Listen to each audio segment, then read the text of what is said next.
What if I told you that the way that you become empowered in your life is by stepping into your power?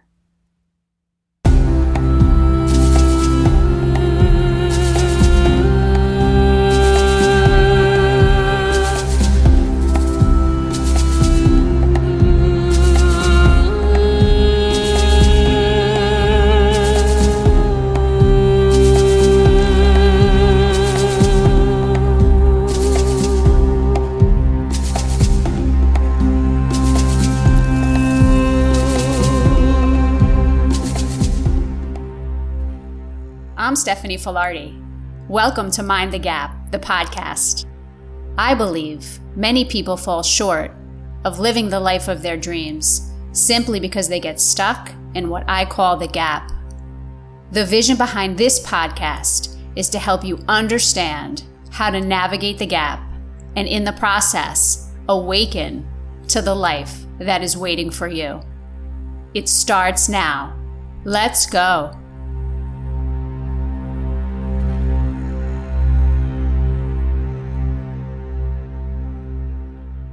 Welcome, everyone. Thank you for joining us today. Let us begin again by focusing on our breath. So when you're ready, take an inhalation. Inhale, filling up. Exhale, release out of the mouth, letting go, emptying. Inhale, filling up, expanding the belly, the ribs, and the chest. And on the exhale, feel the shoulders melt down your back. Feel your body releasing some tension, letting go. And one more time. Inhale, filling up, using the breath to expand belly, ribs, and chest. And on the exhale, let it go. So the conversation today continues around the topic of personal power. And I'm wondering how you're doing and what you're noticing. Since last week, I spoke about this idea of what is our relationship to power, our own power, how we see power in other people, in the world. And I spoke about the way power shows up. And sometimes it shows up in an abusive manner. Other times it's misused. And then other times it's actually avoided. So noticing within yourself where you tend to fall. And maybe we have all experienced each one of those personally directed at us and also ourself and how we were being in the world. So all of you know that power is always at play. It's at play in all facets of life, from our home to our work, to the communities that we live in. So I think it's important to recognize and understand that that's what we're dealing with. That's what we're dealing with. Power is at play everywhere. And what's interesting is that we use the word power a lot. So we talk about things like, as we're building community, what does it mean to have the power of community behind you, or the power of love, or the power of health, or the power of support. So this word power, we use it often. And I think sometimes we don't always understand what it really means and how it actually plays out in our life.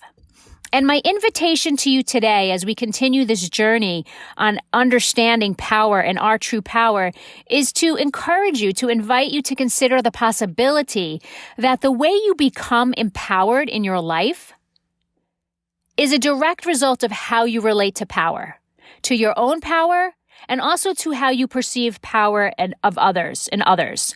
So I want to give you a few examples of some of the ways we are not in right relationship with power. And that could be, again, anything in an abusive situation, in a situation where power is misused, or in a situation where there is an avoidance. And a couple of the things that I notice are a lot of times we are afraid, we avoid stepping into our power and maybe speaking up or using our voice because we want to be safe, right? So let's say there's and I'm going to kind of frame this in terms of work environments and relationships, because those are usually the two areas of life that most of us struggle with. So let's say we have this underlying belief or fear that we're not safe, right? So we kind of go about our life making choices and looking at everything through the filter of, I need to be safe.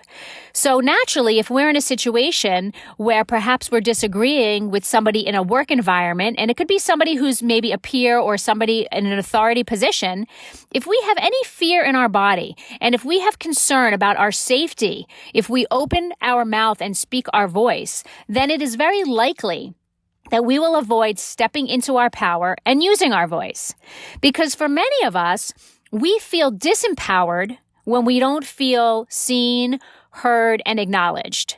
And that's a very human condition, and it's a very healthy need to have, right? Being seen, being heard, being supported, being loved, right? So it's interesting to notice the areas in our life where that's showing up. And as I often say, if it's showing up in one area, it is likely that it is showing up in other areas. Another thing that we tend to do is we want to be in control, right? So some of us that like to be in control might have the experience of being abusive in situations of power. So coming back to the work situation, maybe we are the boss or we have some sort of authority over people and we don't like how someone is behaving, or we feel in some way that we're not in control of a behavior that's showing up in our work environment. And perhaps we become manipulative, or we become threatening, or we behave in such a way that makes another person feel uncomfortable, right? So it's just important to notice that some of these concepts really are, we can actually be doing a couple of things. We can actually be in a situation of power and abuse it, but we can also be avoiding stepping into our power in that same situation. So this is kind of where it gets a little bit more interesting, because if we're truly comfortable with ourselves and we're truly owning our power, no thing and no one is a true threat.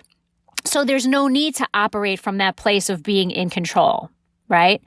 The next area where this shows up is sometimes we just want to be comfortable. So those of us, I've spoken to many people and they tell me, I don't like conflict. I want to avoid conflict. And I can understand that because I've lived in that space for many years. However, that's just simply not realistic. So for those of us and those of you who want to feel comfortable and you equate that with trying to avoid conflict by not speaking up or not advocating for yourself, that's a situation where you're avoiding stepping into your power. So even though you think you might be comfortable, what ends up happening is that you're really not comfortable, right? Because you can only do that for so long. The next way that we have this relationship with power that's unhealthy is in situations where we want to be right. And this often comes up in our personal relationships, where we are so determined to get our perspective across, and we're so determined to make ourselves right, which in effect makes somebody else wrong, right? So now you're creating a situation where nobody's winning, right? Because if somebody's right, somebody has to be wrong.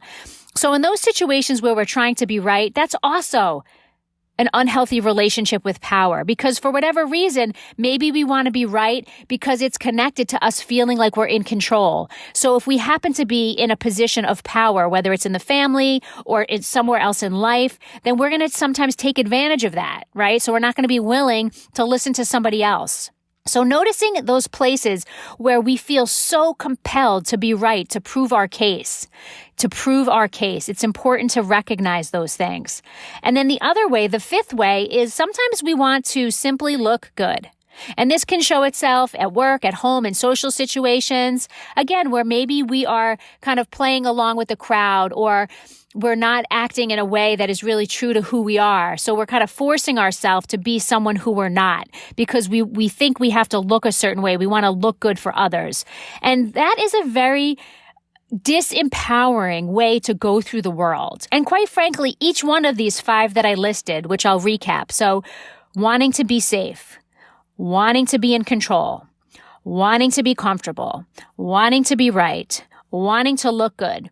In reality, the net effect of all of these behaviors is that it ends up leaving us feeling disempowered. Because at the root of all of those behaviors is usually fear. There's a fear of something, right? There's a fear of loss. There's a fear of letting go There's a fear of not really having an answer, right? So that's a whole other, podcast episode. But understanding that the net effect of those behaviors is a place of disempowerment. And what I have found, and I shared this on the last episode, is that when I fully step into my power, I'm powerful and I'm vulnerable. It's not an either-or situation. So by allowing myself and accepting the fact that, yes, I am powerful and I am also vulnerable, I'm able to ask for what I need. So I'm able to speak my voice and I'm able to articulate my thoughts in a way that's productive. And some of this also, the ability to do that is also connected to having the skills to what I call communicate in a conscious way. And I've done workshops on that in the past, and I will be doing more, is this really conscious communication where when we're communicating, we take ownership of how we feel, and we invite another person to listen to us, and we invite another person to see it from our perspective. But we also remain non-attached if they don't and if they are unable to. So it's like a whole other way of being able to communicate when we truly stand in our power and recognize that being powerful includes being vulnerable, right? You can't have one without the other. Then there's something that happens where we start to feel a sense of peace because we no longer have to hide behind looking good or being right or, having to always feel safe and in control. So something to notice that your relationship with power, so how you view it in yourself, how you relate to it in others, how you use it in your life or how you don't use it, this relationship with power is a portal or a doorway to true personal growth and transformation. It really is a powerful, powerful mechanism, this relationship with our power, to help us overcome those areas in life where maybe we feel challenged, where we keep seeing repeated patterns of behavior, where we're not getting the results that we want. And my friends, I'm here to lovingly remind you that your life is your evidence. So if you are seeing things happening in your life, you are seeing results in your life that you do not like, then this is the opportunity to take responsibility by owning your power and owning your role in creating it, right? And I've spoken about this in previous podcasts on being, doing, and creating. That in any moment, however we're being, we are creating. So if we're being in control, or if we're being in the place where we want to be right, that's what we're going to create. We're going to create those situations where there's constantly this resistance and constantly this friction.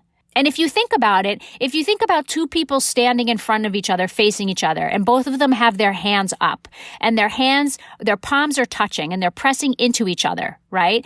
So when you press into each other, there's resistance. So now let's say that resistance is a form of a disagreement where both people want to be right. So I push and then you push back. I push and you push back.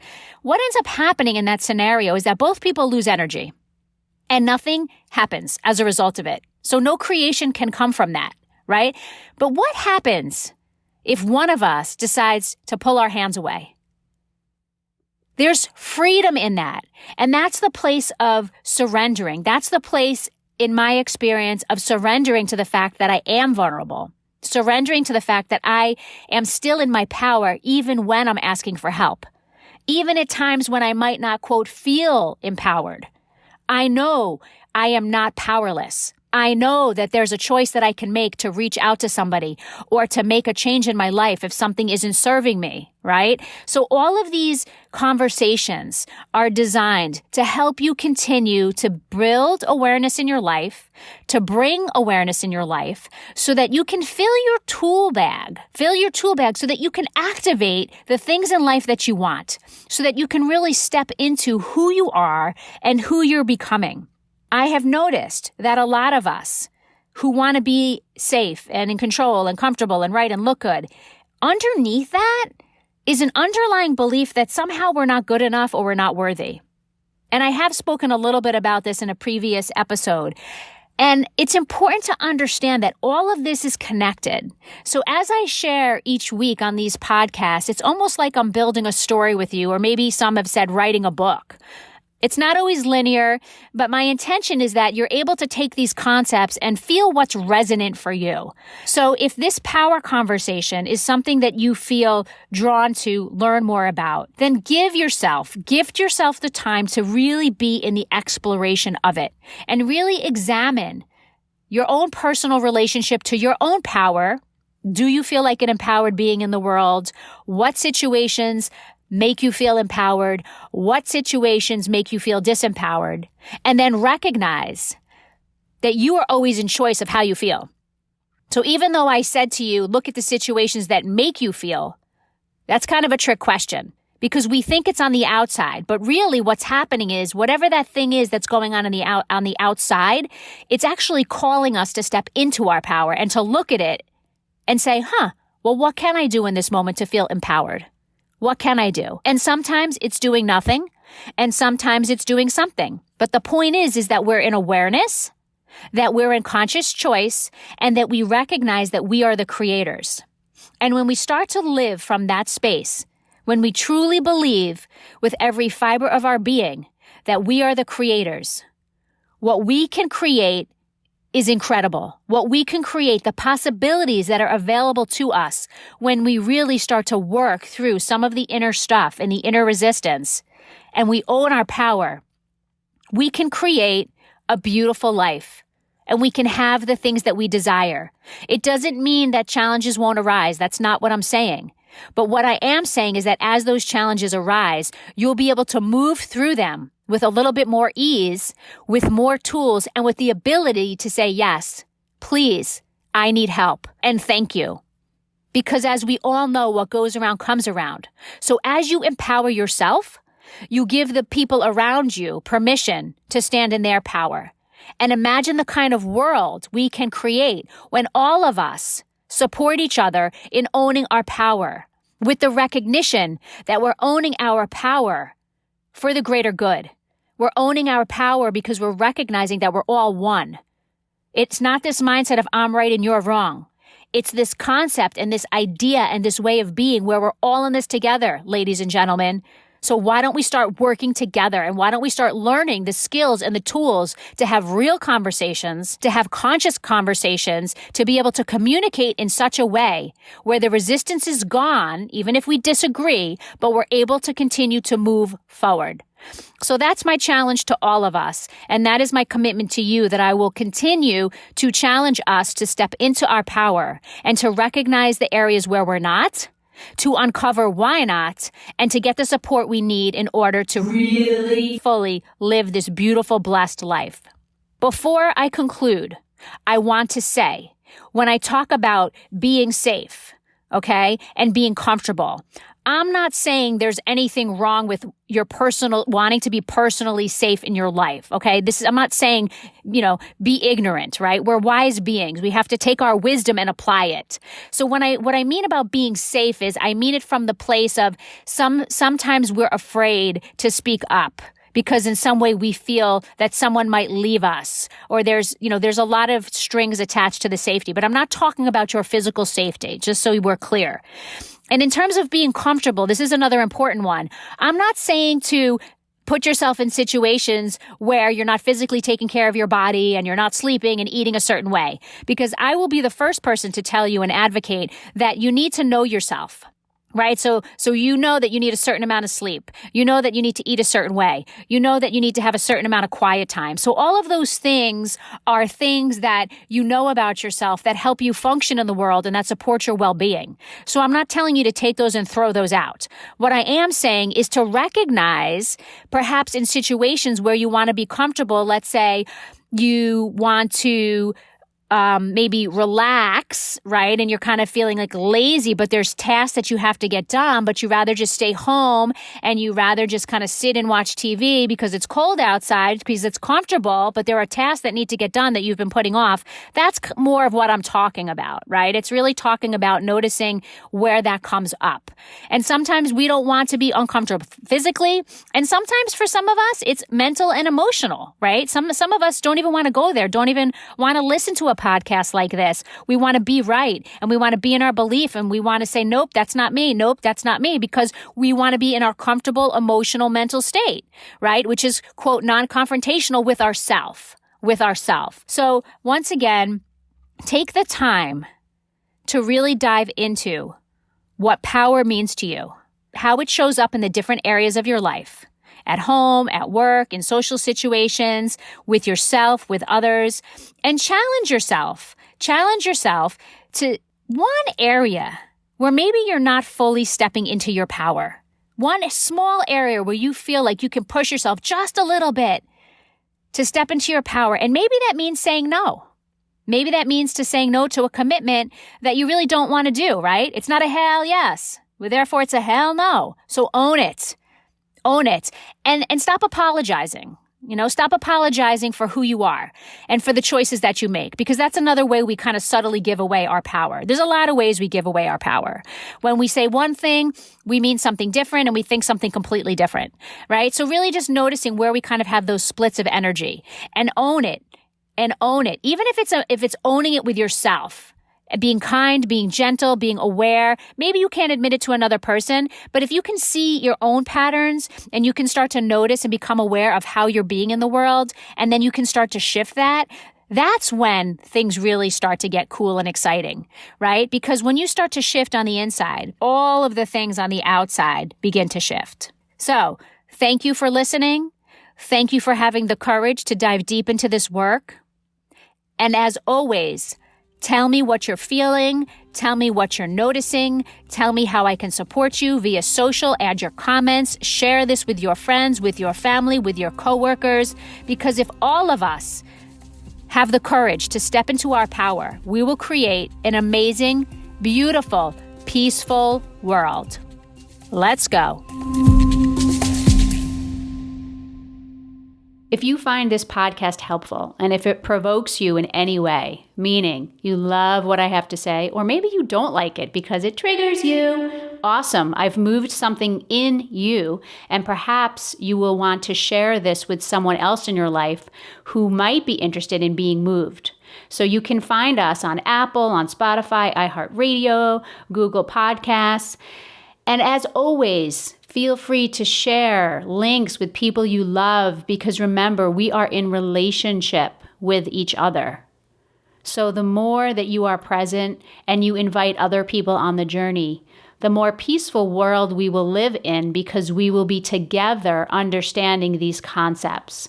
So I thank you for your support, and you help us keep the show going by sharing it, by liking it, by giving us reviews, and helping us to grow. Thank you. You are always in choice of how you feel. You are always in choice of how you feel. It's not a hell yes. Well, therefore, it's a hell no.